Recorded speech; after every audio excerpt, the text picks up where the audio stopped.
Assalamualaikum warahmatullahi wabarakatuh. Halo, perkenalkan, nama saya Putudiah Ayu Kartikawati. NIM saya 1107620187.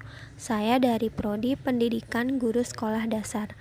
Infografis ini untuk memenuhi tugas akhir dari mata kuliah pengembangan kurikulum SD.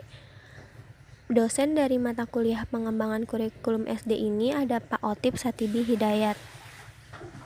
Ini adalah infografis yang saya buat dengan judul konsep dan implementasi kurikulum 2013.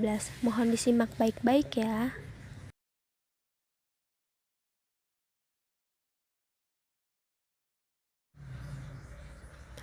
Apa itu kurikulum 2013? Jadi, kurikulum 2013 merupakan kurikulum nasional yang telah dikembangkan bertahun-tahun dan telah memenuhi dua dimensi kurikulum, yaitu rencana dan pengaturan mengenai tujuan, isi, dan bahan pelajaran, serta cara yang digunakan untuk kegiatan pembelajaran.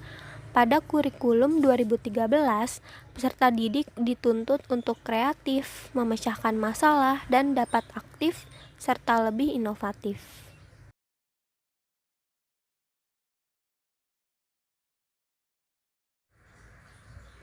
Tujuan dari kurikulum 2013 itu apa saja ya? Jadi, tujuan kurikulum 2013 adalah mempersiapkan manusia Indonesia agar memiliki kemampuan hidup sebagai pribadi dan warga negara yang beriman, produktif, kreatif, inovatif, dan afektif, serta mampu berkontribusi pada kehidupan bermasyarakat, berbangsa, bernegara, dan peradaban dunia. Yang kedua, mendorong peserta didik menjadi lebih baik, terutama dalam melakukan observasi, bernalar, bertanya, dan mengkomunikasikan, di mana pada kurikulum 2013 ini peserta didik yang menjadi pusat dalam belajar, tidak lagi guru yang menjadi pusat dalam belajar seperti dalam pembelajaran kurikulum 2006. Nah, selain itu, pada kurikulum 2013 lebih menekankan fenomena alam, budaya, dan sosial yang dapat dirasakan langsung oleh peserta didik, serta ada kompetensi yang diharapkan dapat berkembang pada peserta didik, yaitu kompetensi sikap, kompetensi keterampilan, dan kompetensi pengetahuan yang lebih mendalam.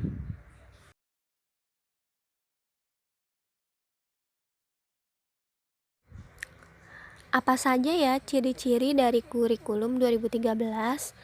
Jadi ciri-cirinya adalah yang pertama, menuntut kemampuan guru dalam berpengetahuan. Jadi, guru mencari tahu pengetahuan sebanyak-banyaknya karena siswa saat ini dan kedepannya akan mudah mencari informasi dengan bebas melalui perkembangan teknologi dan informasi. Yang kedua, siswa lebih didorong untuk memiliki tanggung jawab seperti tanggung jawab pada lingkungan, kemampuan interpersonal, antarpersonal, maupun memiliki kemampuan berpikir kritis. Lalu yang ketiga, kurikulum dikembangkan dengan tujuan terbentuk generasi produktif, kreatif, inovatif, dan afektif. Lalu yang keempat, kesiapan guru memegang peran penting dalam pelaksanaan kurikulum 2013. Jadi, kesiapan guru ini akan berdampak pada kegiatan guru menerapkan model pembelajaran ilmiah atau scientific learning dengan melakukan observasi, bertanya, bernalar, dan mengkomunikasikan dalam proses pembelajaran.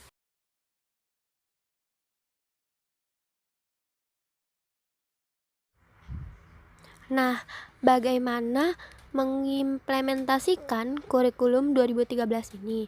Jadi, saat guru melaksanakan proses pembelajaran dengan kurikulum 2013, guru dapat mengimplementasikan dengan pendekatan yang tepat, yaitu pendekatan ilmiah atau saintifik melalui mengamati, menanya, menalar, dan mencoba. Nah, di sini ada kompetensi inti atau KI yang dituju dalam kurikulum 2013, yaitu kompetensi sikap spiritual, sikap sosial, pengetahuan, dan keterampilan. Untuk mendukung kompetensi inti, capaian pembelajaran mata pelajaran diuraikan menjadi kompetensi-kompetensi dasar. Pencapaian kompetensi inti dilakukan melalui pembelajaran kompetensi dasar yang disampaikan melalui mata pelajaran. Rumusan pembelajaran dikembangkan dengan memperhatikan karakteristik peserta didik, kemampuan awal, serta ciri dari suatu mata pelajaran. Terdapat langkah penguatan dalam proses pembelajaran kurikulum 2013. Yang pertama, menggunakan pendekatan saintifik. Yang kedua, menggunakan ilmu pengetahuan sebagai penggerak pembelajaran untuk semua mata pelajaran. Yang ketiga, menuntun siswa untuk mencari tahu, bukan diberi tahu, atau discovery learning. Yang keempat, menekankan kemampuan berbahasa sebagai alat komunikasi, pembawa pengetahuan, dan berpikir logis, sistematis, dan kreatif. Dalam mengimplementasikan kurikulum 2013, guru dapat menggunakan model pembelajaran sebagai berikut. Yang pertama, discovery learning atau inquiry. Discovery learning atau inquiry itu rangkaian kegiatan pembelajaran yang melibatkan secara maksimal seluruh kemampuan peserta didik untuk mencari dan menyelidiki secara sistematis, kritis, dan logis, sehingga dapat menemukan sendiri pengetahuan, sikap, dan keterampilan sebagai wujud adanya perubahan tingkah laku. Ini menurut Hanafiah dan Suhana 2009. Yang kedua ada problem-based learning. Problem-based learning ini siswa mengerjakan permasalahan yang autentik dengan maksud untuk menyusun pengetahuan mereka sendiri, mengembangkan inquiry dan keterampilan berpikir tingkat tinggi, mengembangkan kemandirian dan percaya diri. Ini menurut Trianto 2007. Yang ketiga ada project-based learning. Jadi model project-based learning ini yang model pembelajaran yang dilakukan untuk memperdalam pengetahuan dan keterampilan peserta didik dengan cara membuat karya atau proyek terkait dengan materi ajar dan kompetensi. Ini menurut Sani 2013. Model pembelajaran berbasis proyek ini mencakup kegiatan menyelesaikan masalah, pengambilan keputusan, investigasi, dan keterampilan membuat karya. Nah, yang keempat ada model pembelajaran kontekstual.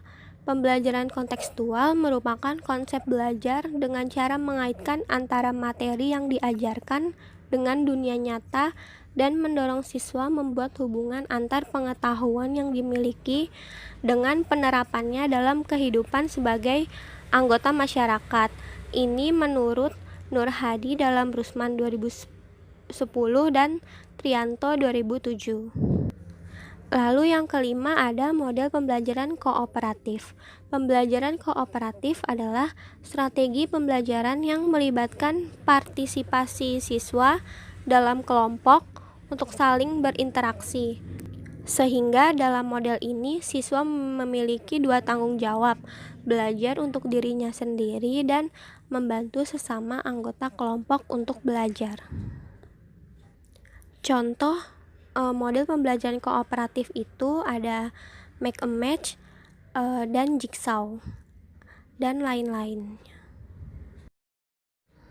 Di sini ada penilaian dari kurikulum 2013. Yang pertama, penilaian pencapaian kompetensi pengetahuan. Penilaian pencapaian kompetensi pengetahuan ini penilaian terhadap pengetahuan peserta didik yang dapat dilakukan melalui tes tulis, tes lisan, dan penugasan. Kegiatan penilaian terhadap pengetahuan tersebut dapat juga digunakan sebagai pemetaan kesulitan belajar peserta didik dan perbaikan proses pembelajaran. Pedoman penilaian kompetensi pengetahuan ini dikembangkan sebagai rujukan teknis bagi pendidik untuk melakukan penilaian sebagaimana dikehendaki dalam Peraturan Menteri Pendidikan dan Kebudayaan Nomor 66 Tahun 2013. Lalu yang kedua, penilaian pencapaian kompetensi sikap. Penilaian kompetensi sikap dalam pembelajaran merupakan serangkaian kegiatan yang dirancang untuk mengukur sikap peserta didik sebagai hasil dari suatu program pembelajaran. Kegunaan utama penilaian sikap sebagai bagian dari pembelajaran adalah refleksi atau cerminan pemahaman dan kemajuan sikap peserta didik secara individual. Penilaian sikap dibagi menjadi dua, yaitu penilaian sikap spiritual dan penilaian sikap sosial.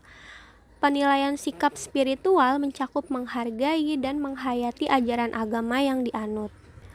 Penilaian sosial mencakup peserta didik untuk bersikap jujur, disiplin, tanggung jawab, toleransi, gotong royong, santun dan sopan, serta percaya diri. Nah, yang ketiga ini ada penilaian pencapaian kompetensi keterampilan. Penilaian pencapaian kompetensi keterampilan merupakan penilaian yang dilakukan terhadap peserta didik untuk menilai sejauh mana pencapaian SKL, KI, dan KD khusus dalam dimensi keterampilan. Cakupan penilaian dimensi keterampilan meliputi keterampilan dalam ranah konkret mencakup aktivitas menggunakan, mengurai, merangkai, memodifikasi, dan membuat.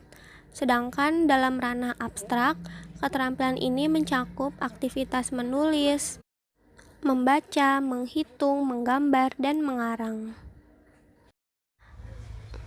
Terdapat beberapa teknik penilaian kompetensi keterampilan yang dapat guru lakukan, yaitu yang pertama, penilaian praktik. Seperti praktik di laboratorium, praktik sholat, praktik olahraga, bermain peran, memainkan alat musik, bernyanyi, membaca puisi, atau deklamasi, dan sebagainya. Yang kedua, penilaian berbasis proyek. Penilaian proyek merupakan kegiatan penilaian terhadap suatu tugas yang harus diselesaikan dalam periode atau waktu tertentu. Tugas tersebut berupa suatu investigasi sejak dari perencanaan, pengumpulan, pengorganisasian, pengolahan, dan penyajian data. Penilaian proyek dapat digunakan untuk mengetahui pemahaman, kemampuan mengaplikasikan, penyelidikan, dan menginformasikan peserta didik pada mata pelajaran dan indikator atau topik tertentu secara jelas. Yang ketiga, penilaian portofolio. Penilaian portofolio merupakan penilaian berkelanjutan yang didasarkan pada kumpulan informasi yang menunjukkan perkembangan kemampuan peserta didik dalam satu periode tertentu.